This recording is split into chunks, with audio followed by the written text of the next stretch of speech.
Hey guys, what's up? We're officially live. It is Sunday, so that means that you guys have had Friday and Saturday to do the mission, go out and get some experience with it. So what I'm going to do today basically is I'm going to take questions that you guys have that came from this weekend, okay? I'm not going to take general game questions. I'm not going to take relationship questions. I'm not going to take fashion and style questions. Specifically, I want questions from this weekend, and really specifically, I want questions relating to the missions that you did. So if it was you were new and you just went out and did your 10 approaches, by all means, give me questions regarding that. If you went out as a more advanced guy and you did the staying and set mission, like leaving, pushing it to your boundaries, pushing your limits, then I want questions from that. I will take general questions from going out this weekend regardless, but I will favor questions that are specific to the missions. All right? And I'm actually going to favor live questions first. Once you guys get on here and are actually asking these live questions, and then I will take other questions as well. Hang on, let me check. Someone's saying okay, good. Someone couldn't see me, but other people can. That's good. Okay, cool. So that's all good. So basically, that's the idea. Again, I'll take good guys. Love the mission. That's really awesome. Very good. Very good. Okay. So I'll take live questions first. However, since you guys are just getting on here, I will, couldn't find 10 decent women to hit on. That's fine. Nice high standards, I suppose, or lack of effort, one of the two. I'll take some of the pre-survey questions while I'm waiting for some online questions, some live ones to come out. But once the live ones come, I will. I am sorry about that. The mission email should have gone out earlier. The mission itself was up on time. The mission email, there was a technical glitch with sending it, so it didn't get sent quite the same time the mission went out, but it was up days ago, the actual mission. By the way, just as a regular thing, check in on Friday when you're going to go out, and we're going to get those up for you guys, all right? So I wouldn't be too worried about, obviously if the webinar, if the email gets to you, that's a good notification, but they will be up on time. I'm making sure that that's the case. So check in. They're on the website, etc. Let's see. This is live, actually. Someone's asking, is it automated? Can it be earlier? It's a live thing, but you can always watch the replay, etc. And you can always submit a survey question. Also try and vary the times a little bit as we go, although, within reason, because the majority of people on here probably are in the US and Europe. So, so for those of you in Australia, I'll try and accommodate here and there, but it's, there's only so much I can do. I have to cater to the majority of people. Okay, let's see what we got here. Yeah, I think Florian, I think you're the only person that's having trouble with the video. So I think it's a personal thing. Okay, let's see. Okay, cool. Good time for Europe. Okay, let's see. All right, what we got? Day game, doing a lot of approaches in a lesser time is hard, especially in a small town. Any recommendations? So that's the general, age-old small town social circle question. Basically, there's kind of a cutoff, right? There's a cutoff between situations where you're going to see the same people over and over and over again, no matter what, and situations where it truly is a cold approach, where if you don't approach this person, you're never going to see them again. And that distinction can occur because you're in a small town. It can occur because there's sort of a social setting, i.e. at school, you're going to see them a lot, but then outside of school, when you're in the city, you're not going to see them a lot. So I really encourage you to do in terms of your game strategy is make that distinction of, is this a situation where I'm likely to see someone over and over again, or is this a situation that is a pure cold approach? And for practice, if you're doing crazy missions, or you're doing things to push yourself, or things that are a little socially awkward or weird, I'd suggest do that in situations where you're not going to see each other over and over again. Don't do a bunch of cold approach in your math class. But if you are in that social circle environment, that's actually a huge advantage, and you should milk that and use it in the way of treating it like a social circle in a really smart way. If you guys want for social circle, there's a good video I put up. It's on YouTube. It's called I think it's called How to Meet Girls in College. Check that video out. And that talks about specifically how to meet girls in college, but it was really, really about is how to own a social circle, how to, within a small crowd environment, create a lot of friends, create a lot of alliances, create a situation where you're planting seeds that are going to grow to something far bigger than what you planted. So you're really investing socially, as opposed to sort of just harvesting what's already available socially. And it's a very, very smart approach. But really draw that distinction between the two. And for your practice time, try and practice in a place or a way where you are in that big town environment, even if it means you have to go to the next town over for practice. Probably a decent idea if you're doing things that are super awkward. If you're doing things that are fairly normal, then by all means practice wherever. And also don't get too crazy about it. A lot of people are like, my town's only 1 million people. I don't know. I might run into people. That's big enough. Like you're big enough, right? If your town's like 30,000 people, then yeah, you may need to like look to branch out and talk to someone elsewhere. But don't be crazy about it. Just because you don't live in New York and LA doesn't mean that like you're gonna run into the same people every single day, or you need to be super shy and awkward about it. Let's see. I was able to speak my frame to the girl, in quotes, but I feel it was a low value frame the entire time, despite wittiness, etc. Got girls' attention for a long period, but not high value enough. No number. Is it a leveling issue? I wouldn't say it's necessarily like. I mean, it is a leveling issue, but like it's not primarily a leveling issue. It's a bad game issue, right? Because that's not really going to. The low value frame isn't helping you with sixes and sevens, nines and tens. I'll make that distinction just as a definition thing, and then I'll talk to your specific problem. So leveling specifically it's not one like there's some behaviors that are just bad game and good game, right? And that's just bad and good game. Leveling specifically is when there's a behavior that's well calibrated to a girl at a certain level, but badly calibrated to a girl at another level. So there are some behaviors that are they sort of it's almost as though you're succeeding at a game by a gimmick. Right, you're succeeding at a game because you found like a little glitch, and that glitch is exploitable to a certain point, but then at a sophisticated enough level, it's not exploitable. Right. So an example, I don't know how many people play chess, but there's a thing you can do in chess. It's like a 4-move checkmate, and against a bad player, probably just like if they're moving relatively at random, you'll probably be able to pull it off about half the time. About half the time or so, you'll be able, I guess, an inexperienced, stupid player, you'll be able to checkmate them in 4 moves. So against that player, it seems like the best possible way to play because you just like this one very glitchy thing. It works in 4 moves, great. However, any kind of competent player is going to fall for it 0% of the time, and you will have weakened your position against them to such a degree that you're at a massive disadvantage the rest of the game. So at a high level, it's a really bad chess strategy. But at a low level, it actually is a good strategy in a way. I mean, in theory, the people that you'd beat with it, you should be able to beat other ways also. But there is a benefit to it, right? And that's what leveling is. Leveling is where you're doing something that has a benefit and does work really well in certain contexts, but it's fundamentally flawed. And so at a higher level, it fails, right? So being like very cocky in a miscalibrated way can work up to a certain level because the cockiness itself is helping you. But beyond a certain level, it's just so clear you're miscalibrated that it's just never going to work. Right.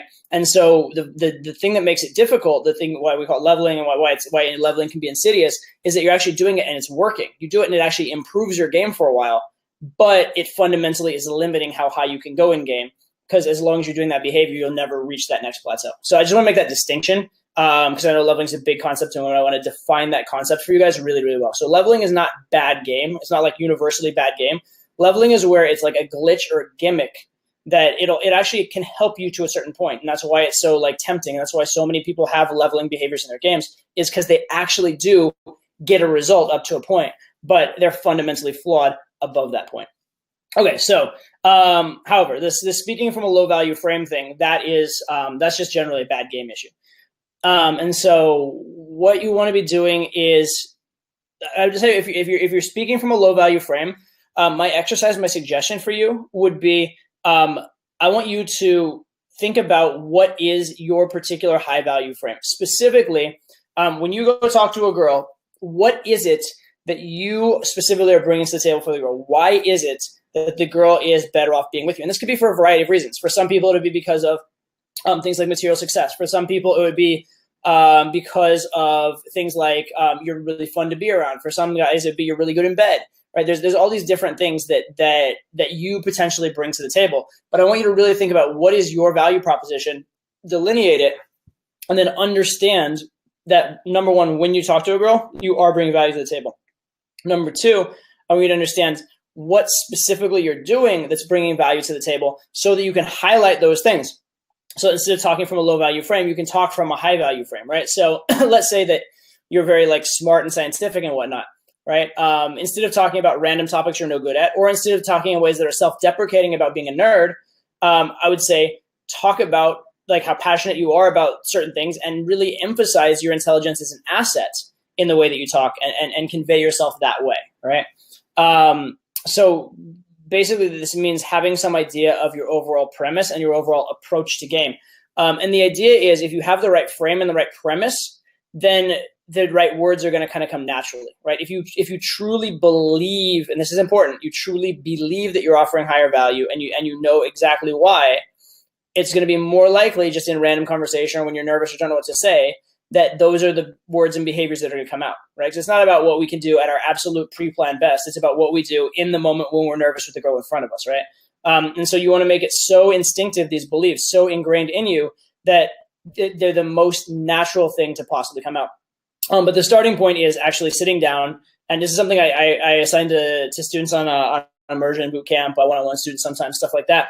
As I say, sit down, I want you to come up with 10 reasons why you are the best decision a girl can make. And these are not like external reasons, ideally. They're reasons fundamental to you, right? Reasons about you personally that make you the best decision a girl can make. And then when you are out there talking to the guy, I want you to specifically talk about those topics and those things. And I don't want you to like go brag about them. I just want you to steer the conversation towards that general direction. And then the nature of the conversation is going to do the bragging for you, right? As opposed to you overtly bragging about it. But that would be a big thing that I would suggest for you is if you're speaking from a low value frame, it may be because you are subconsciously thinking of yourself in a low value way. So I want you to really delineate and really be explicit about what are your high value traits, and then go out of your way to talk about those topics. Not bragging about yourself in those topics, just talking about those topics where you are high value and sort of defining for the girl that those are your values, right? Because the things you're good at usually are things that you value. The things that you spent time and effort in are usually things you're passionate about. So talk about those types of things, and your best self is naturally going to come out through those as a vehicle. Let's see what else we got. That's awesome. I kissed close a girl after she said no 4 times prior. That's awesome. Good persistence. I would try to not get her to say no so much, but that's awesome that you pushed through it. That's really, really cool. So you loved the mission. So for 10, you did 13. That's awesome. I love that. Let's see. Some are married and my mom was telling me they can cheat on their husbands with me. Is it wrong to think like that? I am not going to be one to really give moral advice on this one. Everybody has their own sort of lines as far as what they consider right and wrong. That's for you to define. It is very important that you have a moral code. It is very, very important that you have certain things you will stand for, certain things you won't, certain things you believe as right and wrong for yourself, right and wrong for the world, etc. It's very important. However, it's not on me to define your moral code for you. It's on you. From your own life experience, from your own beliefs, passions, wants, desires, etc. It's on you, your own risk tolerance even.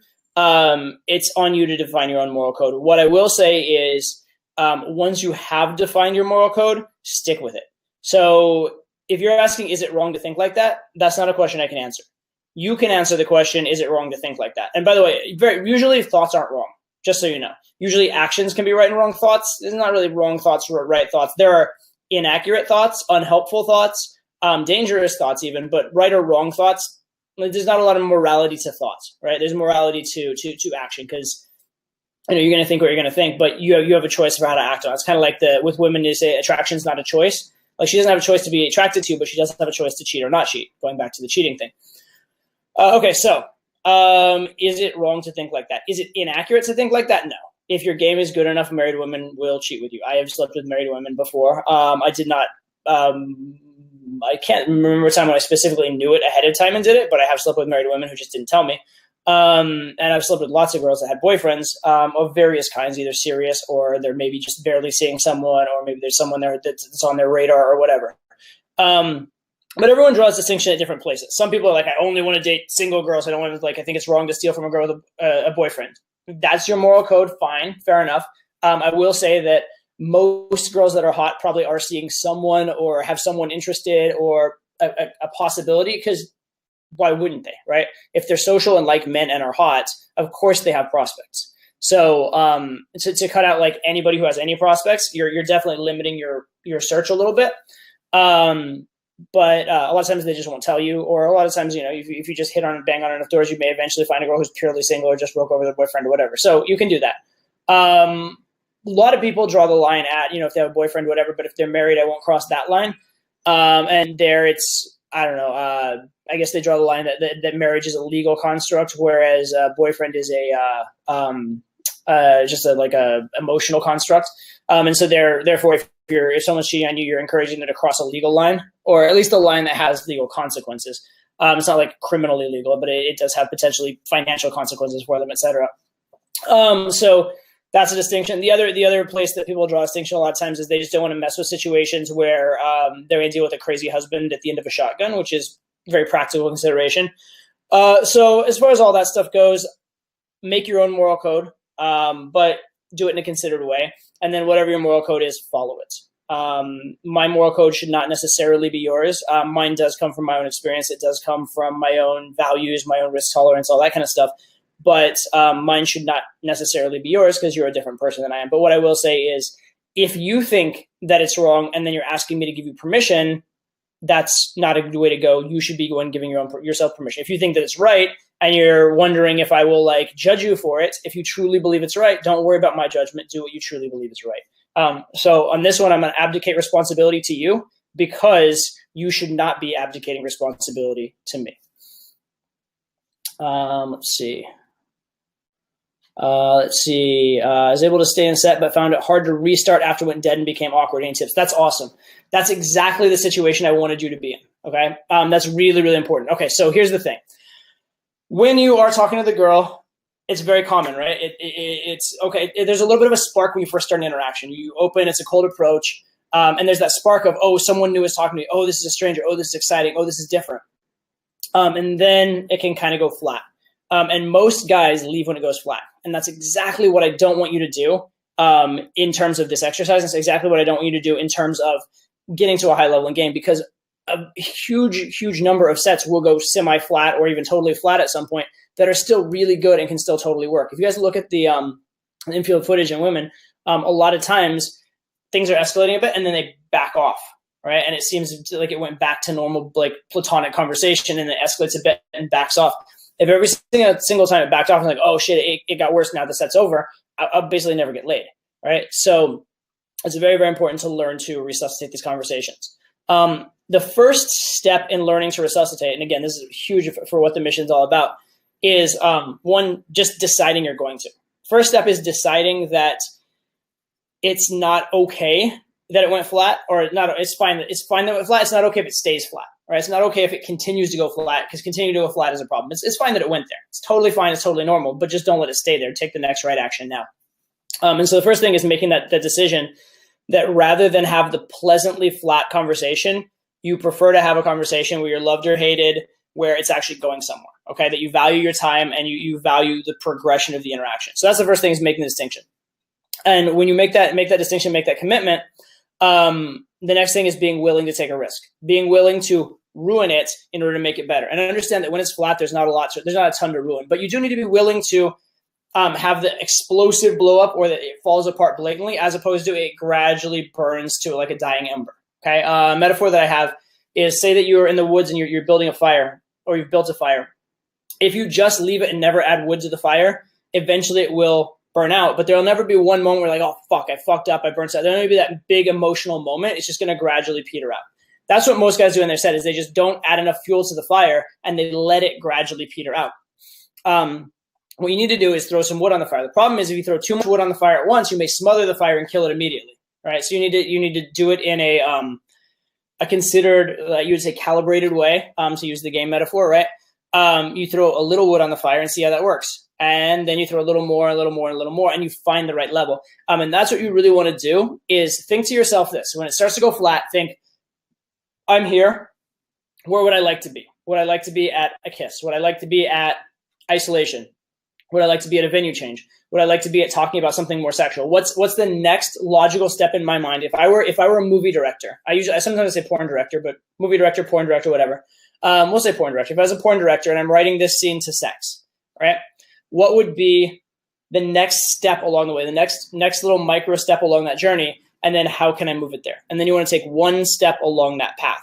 And you probably should take the smallest step you can imagine and see what happens. And if that doesn't work, you take a bigger one. If that doesn't work, you take a bigger one and keep pushing it in a calibrated way forward. But you have to make that that commitment that you are willing to lose it. You're willing to fuck it up by putting more wood on the fire. And then what you do is you put the littlest bit of wood you possibly can on the fire and see if that works. And then if that works well, you add a little more. If that doesn't work well, or like that doesn't do enough, you add maybe a lot more. If you notice that it like the fire almost got smothered because you put some on, then you back off, chill out, and just let it burn for a while before you try and put some more on. So, I mean, that's essentially what you're doing, but you do have to take action. Specifically, the action you're going to take is escalating along the four different channels. I believe there's the four modes of escalation inside women, but just in case there's not, there's verbal escalation, meaning more intimacy between you and her. Verbal escalation, meaning the topic of conversation, making it more sexual. Physical escalation, touching her more. And logistical escalation, moving her to a place where you can be alone or a place that's more sexual, etc. So you want to be escalating along one of those four channels whenever it's going kind of dead. Okay, so that's what I think is like, where am I at now? Where do I want to go? Which channel am I escalating on? What's the smallest reasonable step along that channel? And then you just keep adding those on and adding those on.